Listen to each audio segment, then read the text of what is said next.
welcome back to my channel. If you've just downloaded Pokeland Legends and you're feeling overwhelmed because you don't know where you should invest your resources, then this video is exactly what you need. Today I'm going to show you the most effective carry lineup for beginners, helping you save resources and progress faster than 90% of other players. Before we get into the main content, I want to quickly introduce X7 Game, the app I'm currently using to download and play Pokeland Legends. It's a platform that features many popular games with a smooth interface, fast downloads, and no annoying ads. More importantly, it often provides exclusive gift codes for players who download games through the app. If you open the app and see a gift code section for Pokeland Legends, make sure to enter the codes right away because you may receive free items, diamonds, or VIT. If you check and don't see any codes available, it simply means that the current codes have already expired. That's why I recommend making it a habit to open the app and check every day so you don't miss any new codes. Now, let's get straight into the main content. The first and probably the most deadly mistake that almost every newbie makes is spreading their resources evenly across all 6 Pokemon on the team. It sounds fair and safe, but in reality in Pokeland Legends, this is basically a strategic suicide. The reason is that upgrade resources in this game, especially strike cards, star stones, and fusion gears, are extremely limited, while our ambition to climb the rankings is unlimited. If you distribute your resources evenly among 6 Pokemon, each one only gets a small portion, which isn't enough to create any meaningful turning point in battle. But if you dump everything into a single Pokemon, which becomes your main carry or core unit, the results are completely different. The easiest example is speed. When you accumulate around 3,000 strike cards, you can gain an additional 100 speed. If you split that amount between 6 Pokemon, you'll barely notice any difference. But if you put everything into one Pokemon, that Pokemon can reach an extremely high speed threshold, allowing it to attack first and wipe out the entire enemy team before they even have a chance to react. This is the core philosophy I call the one core theory, and you should start applying it from the very beginning of your journey. To invest your resources properly, you also need to understand the basic power systems in the game. There are 2 main types, active power and passive power. Active power includes level, breakthrough, intimacy, treasures, also known as AC, fusion, bond activation, personality, and 2 important stats called HAP and PS. HAP refers to passive skills, which are ranked from gray all the way up to purple. The higher the rank, the stronger they are. PS refers to the unique hidden skill of each Pokemon. This type of power directly determines the overall strength ceiling of the carry you are developing. Passive power, on the other hand, comes from medals, the gym system, mounts, and Z-rings. These systems don't focus on a specific Pokemon. Instead, they increase overall stats for your entire account, creating a solid foundation for long-term progression.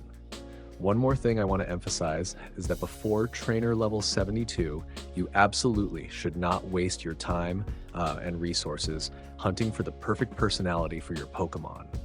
At this stage, your base stats are still relatively low, so the additional 10% from personality barely makes a noticeable difference. Instead, prioritize clearing stages as quickly as possible so you can unlock the game's advanced features sooner. Once you've understood the core mindset, I want to share a few combos that, based on my personal experience, are extremely strong during the early game. First is the Groudon plus Wailord combo. When combined, these 2 Pokemon can create an incredibly powerful chain of wide area AoE skills, allowing you to clear the entire map in just 1 or 2 ultimate rotations. This is perfect if your main goal is to clear stages as quickly as possible. The second combo is Mesprit plus Beedrill. Mesprit sacrifices its own HP to restore rage for its teammates, allowing Beedrill to use its skills repeatedly. Meanwhile, Beedrill's passive gives it an additional turn whenever it defeats an opponent, creating a snowball effect where it becomes stronger with every kill. This is one of the best strategies for climbing the tower quickly.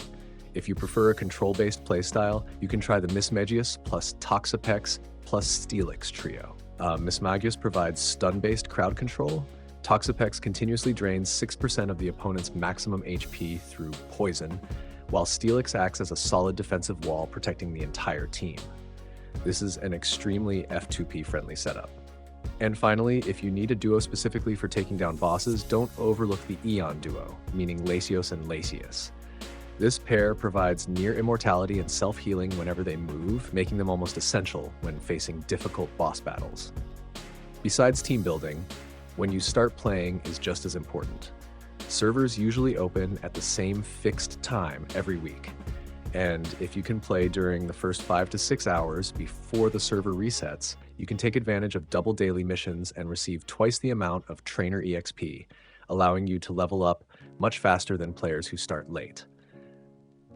When it comes to diamond management, I recommend not being afraid to spend at 2 important milestones.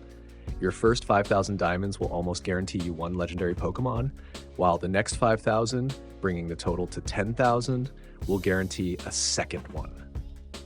These 2 Pokemon can become the foundation of your long-term team. Also, always keep around 500 diamonds in your account for the Happy Wheel. This lucky wheel is one of the best ways to get additional free diamonds every day, so you definitely don't want to miss it. One diamond farming tip that I highly recommend for beginners is to hunt Axew in normal mist and then evolve it into Haxorus. This Pokemon is basically a diamond farming machine for the World Boss and Monster Riot modes.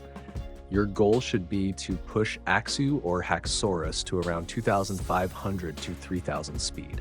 This speed allows you to attack the boss first and maximize your damage output, giving you a better chance of reaching the top of the rankings and earning around 400 to 500 diamonds per day. That's a pretty significant amount during the early game. Now let's go a little deeper into some technical tips, because these are things that many beginners overlook and later regret. First is the Fusion trick I call the 320 EXP trick. Instead of catching a Caterpie that only gives you 16 Fusion EXP, catch Meowth at around level 15 or Cubone at around level 27. Then evolve them into Alolan Persian or Alolan Marowak before using them for Fusion. You'll receive 320 Fusion EXP, which is an enormous amount compared to the normal method during the early game. Second, when it comes to stats, flat defense is almost useless during the early game because of the game's scaling mechanics. So instead of focusing heavily on defense, prioritize gear and held items that increase HP to improve your survivability. Third, absolutely do not reset your nature before reaching level 72. Reset resources are extremely valuable, and at lower levels, the additional percentage from nature barely makes any meaningful difference. Finally, regarding skill points, don't rush to max out your skills right away. Early game dungeons frequently rotate between different elements, sometimes fire, sometimes water, sometimes grass. So it's better to save your skill points and keep them available to upgrade the Pokemon that counters the current element when necessary. Going back to the combos I mentioned earlier, Beedrill is basically a glass cannon. It's incredibly powerful, but also extremely fragile, so it needs to be protected at all costs. Its snowball mechanic allows it to become stronger with every kill thanks to the additional turns, and combining it with Mesprit to generate rage right from the first round is one of the fastest tower climbing strategies I've ever tested. Toxapex, with its ability to drain 6% of the opponent's maximum HP every turn, is a natural counter to high HP bosses and extremely defensive teams. As for Mismagius, it already has fairly good base speed, so I recommend prioritizing speed gear for it. This allows Mismagius to apply Stun or Confuse to the opponent before they even have a chance to use their skills. And speaking of speed, this is truly one of the most important factors in Pokeland Legends. Whoever attacks first often wins. There are several sources of speed that you should know about. Accumulating 3,000 strike cards gives you an additional 100 speed, which becomes extremely important in the endgame. Upgrading the gym to level 50 increases the refined speed stats for your entire team. Using refinement stones to refine your boots directly increases the speed percentage of your carry. And costumes obtained from costume coupons can increase your percentage-based stats directly during battle, making them extremely powerful. For held items, I still recommend prioritizing Crystal Body or Floral Healing. Crystal Body's percentage-based damage reduction is much more effective than Force of Life, which only provides additional HP, especially when you're dealing with powerful attacks. Also, don't forget about the berry system at your home. During the early game, berries can deal up to 5,000 true damage or restore HP each round. They can genuinely save you in extremely close battles. There's one extremely important warning I have to repeat so you don't accidentally lose valuable resources. Before performing item profusion or treasure fusion, you absolutely must remove your amplifier first. Otherwise, the amplifier will disappear permanently along with the materials. This is a mistake that many new players make, and they end up regretting it heavily. As for your daily schedule to maximize diamond farming, the World Boss takes place at 8 p.m. game time from Monday to Friday. On the weekends, it is replaced by Pheromosa Boss, and you should try to time your finishing blow to receive additional diamond rewards.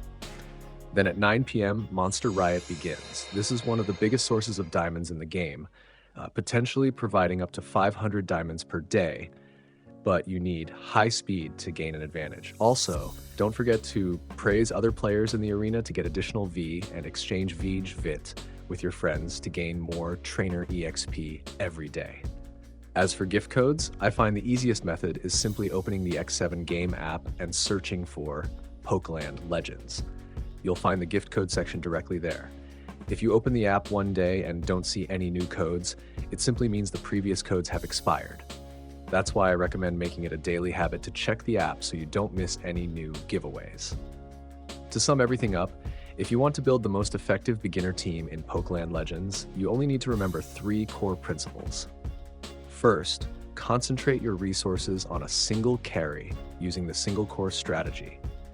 Second, use the evolution before fusion trick to maximize your Fusion EXP. And third, always prioritize speed in every gear building decision you make.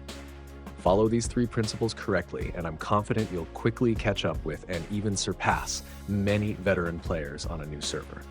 Good luck, and I hope you become a pro player soon. See you in the next video.